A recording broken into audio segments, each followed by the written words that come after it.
What's up, you guys, and welcome to another episode of 31 Views. And I'm here to talk about Untraceable. Came out in January 25th, 2008. It made, a good enough, it made good enough money to call it a success. And, usually when January rolls around, you would get like a buttload of horror movies, and most of them suck. This really doesn't. I thought this was a very good movie. Diane Lane plays an FBI agent, and she's a single mother, and she plays the FBI agent, but in a more in the cyber division, and seeing like if there are any crimes done through the web or anything like that. And so there's like this there's this person who created a website where he would upload live streams of pretty much snuff type of videos. He has like snuff live streams going on, and which really like looking at what's going on in this generation, it's not that far off. Even though that this came out almost 10 years ago, I think it still holds up. Like this storyline still holds up for today. Maybe in a few years it's just gonna die out, but I do think that it's still topical.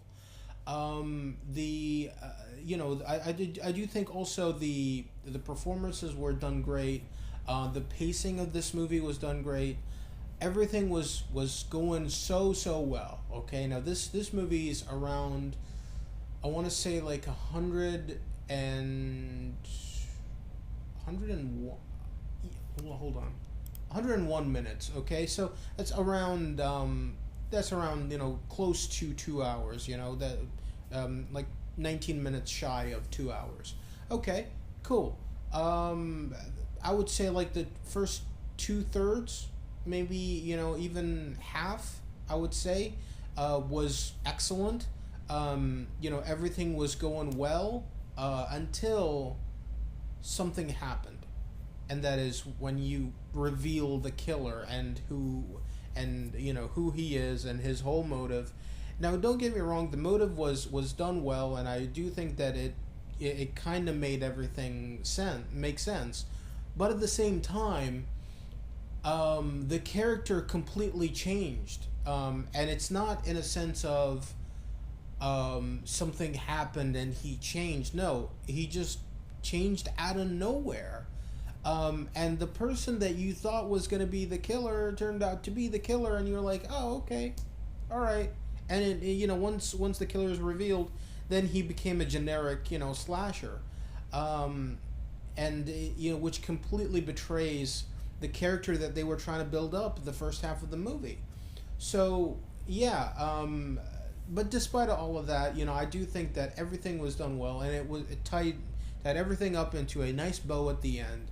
And I do think there was a little bit of a message trying to be given to the younger fans and of horror movies and stuff like that. And not just that, but I do think that if anybody from this generation, a teen from this generation would watch this movie, I think there would be a good enough message for them to take in.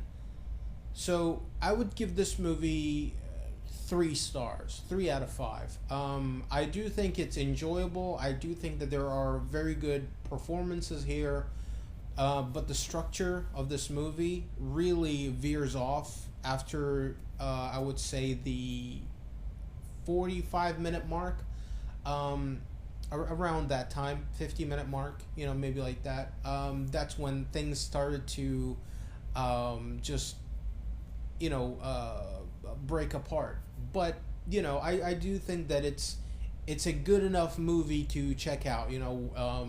When you're having like this horror marathon or something like that. It's one of those things that it's an easy watch.